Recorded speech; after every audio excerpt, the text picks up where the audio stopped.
Good morning. So, the message on my mind today is a little two sided, I guess.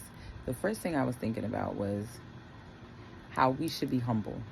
Um, Being humble and keeping your head down, just focusing on yourself and your goals and working hard to be your best self, I think is a great recipe for success in life, right? And then thinking about being humble, I thought about how, pride, ego, and arrogance really can be the death of you. Um, it can end relationships, it can end opportunities, it can keep you stuck and stagnant. And when you can't realize that sometimes you need to be a little humble, you may not realize why the cycles and patterns in your life continue to repeat themselves, right? So that was my first thought.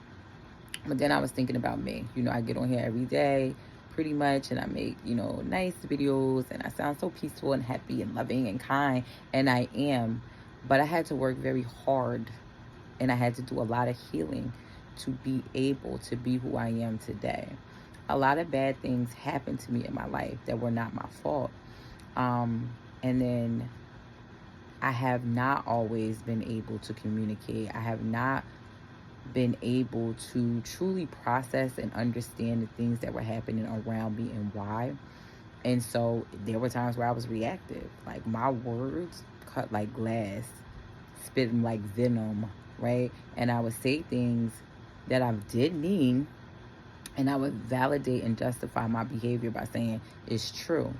And I've been talking about this a lot with my clients. I think that the reason why we lash out sometimes, not all the time, but sometimes is how many times did you bite your tongue?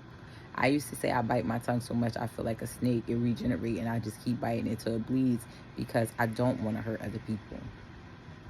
But sometimes those other people didn't care about hurting me. And I would take as much as I could take. And I always say it's like the old school teapot, tea kettle. The top will pop off if you didn't remove it from the stove at the right time. We're the same way. You have to tell people how they make you feel. You have to listen to them when they do the same, and you have to come to some form of a resolution or agreement. It could be, we're not going to continue our relationship. This happens in all relationships, not just romantic. All relationships have the same dynamics. Our family relationships, our relationships with our peers, coworkers, friends, whomever, right?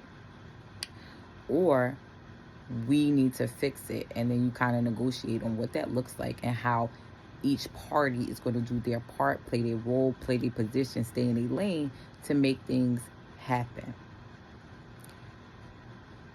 We have power in our words, and they can hurt people.